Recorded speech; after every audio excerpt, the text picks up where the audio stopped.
Que no, hombre, que no te has dado cuenta, pero estaba explicándole al distinguido público la procedencia de estos artistas, la actuación.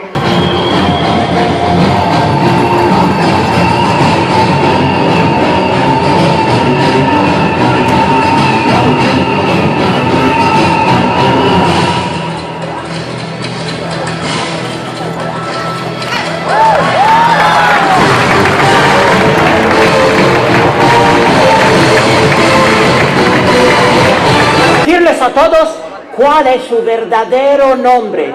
Sí, yo soy Lolita Sexy. ¡Wow, sexy! Sí, soy muy sexy. ¿Ha oído? ¿Quiere salir con ella? Y usted, ¡hola! ¡Esto, música!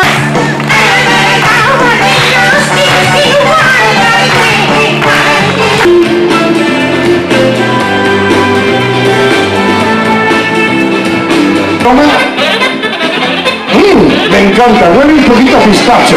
Le va a dar un sabor exótico al pastel. El pistacho tiene unas propiedades que... ¡Bueno! No te enfades, hombre, no te enfades, que ha sido sin querer. Se ha apoyado así y claro, no se ha dado cuenta. ¿Qué vas a hacer con eso?